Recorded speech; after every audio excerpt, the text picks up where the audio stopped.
दोस्तों, ये वीडियो आपके लिए बहुत ही इम्पोर्टेंट रहने वाली है। इस वीडियो में हम डिस्कस कर रहे हैं कि सर्कुलर में जो बातें बताई गई है, किन परिस्थिति में ऐसी कौन सी कंडीशन में आपके रजिस्ट्रेशन को सस्पेंडेड माना जा सकता है। तो मोस्टली कुछ क्यूरी आती है जिसका आंसर हम आज देंगे। पहली ये चीज़ है कि जो आपका जीएसटी रजिस्ट्रेशन है, जैसे आपकी GSTR 2A, 2B, GSTR 1, e way bill 3B, e invoice में यदि कोई डिफरेंस है आपके HSN के अंदर, आपकी बैंक अकाउंट के अंदर, अगर आपकी बैंक 4-5 है और आपने अपडेट नहीं की है और आप रेंटेड हो और आपके पास रेंट एग्रीमेंट नहीं है, तो इस तरह के जो रीज़न्स है उसके बेसिस पे भी आपका रजिस्ट्रेशन सस्पेंशन माना जा सकता है। क्योंकि जो भी आप फाइलिंग करते हो उसका डेटा डिपार्टमेंट के पास होता है और वो चेक करते हैं, तो उस बेसिस पे भी आपका वेरिफिकेशन हो सकता है। तो ये तो आया मेन पॉइंट। अब हम बात करते हैं जो मोस्टली पूछे जाने वाली क्यूरी है। फिजिकल वेरिफिकेशन के दौरान कोई प्रेजेंट नहीं है, मान लें रजिस्टर्ड व्यक्ति वहाँ पर प्रेजेंट नहीं है, इसका फिजिकल वेरिफिकेशन किया जा सकता है। इस पर काफ़ी जजमेंट भी है। तो अगर फर्स्ट विजिट पर, ठीक है, फर्स्ट विजिट पर रजिस्टर्ड व्यक्ति वहाँ पर उपस्थित नहीं है, जिसका रजिस्ट्रेशन है या ऑथोराइज सिग्नेचरी है वो वहाँ पर प्रेजेंट नहीं है, तो ऐसे केस में आपका जो पंचनामा है वो तैयार किया जाएगा। ठीक है, फिजिकल वेरिफिकेशन ऐसे केस में नहीं होगी और ऐसे केस में आपकी जो प्रीमाइसेस है, प्लेस ऑफ बिजनेस है, उसे भी सस्पेंस नहीं माना जा सकता, जस्ट बिकॉज क्योंकि आप वहाँ पर प्रेजेंट नहीं हैं। ठीक है, आप प्रेजेंट नहीं थे वहाँ पर, अभी तक नहीं हुई है फिजिकल वेरिफिकेशन। ठीक है, आप प्रेजेंट नहीं थे वहाँ पर, अब क्या होगा, अब आपका सेकंड विजिट किया जाएगा।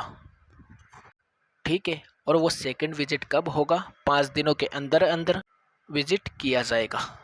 सेकंड विजिट किया जाएगा। अगर सेकंड विजिट पर भी आप वहाँ पर प्रेजेंट नहीं होते हैं, ठीक है, आप सेकंड विजिट पर भी प्रेजेंट नहीं मिलते हैं, तो ठीक है, उसके बाद आपके जीएसटी रजिस्ट्रेशन पे डाउट किया जा सकता है, उस रजिस्ट्रेशन को सस्पिशियस माना जा सकता है।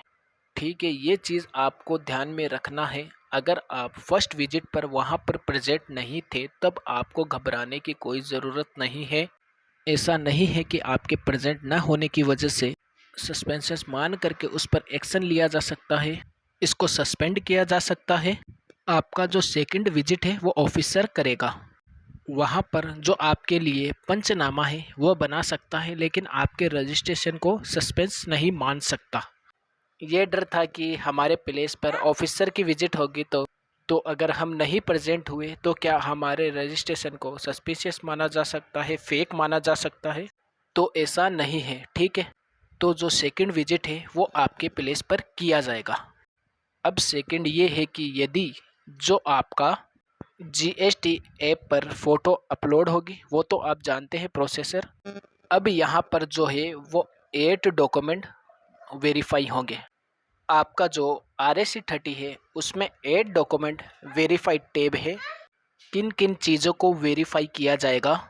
अब यहाँ पर जिन्होंने आधार के बेसिस पे रजिस्ट्रेशन कराया है, आधार कार्ड, पैन कार्ड, आपके पैलेस का जो इलेक्ट्रिसिटी का बिल है, आपकी जो संपत्ति कर की रसीद है, आपका रेंट एग्रीमेंट, ये सभी चीज़ें आपके पास होनी चाहिए। अगर कोई भी चीज़ आपके पास नहीं मिलती तो उस केस में सस्पिशियस माना जा सकता है। तो आपकी जो भी डॉक्यूमेंट्स हैं, आपके सारे डॉक्यूमेंट्स आपके पास अवेलेबल होना चाहिए, जिन चीज़ों की वहाँ पर रिक्वायरमेंट होगी। अब बात आती है, इस भी केस में आपका रजिस्ट्रेशन सस्पिशियस माना जा सकता है। आपका रजिस्ट्रेशन सस्पिशियस माना जा सकता है अगर नेचर ऑफ बिजनेस के अकॉर्डिंग आपके वहाँ पर आपका स्थान या गोडाउन नहीं पाया जाता है, नेचर ऑफ बिजनेस अपेक्षित पाया जाता है या डिफरेंस पाया जाता है।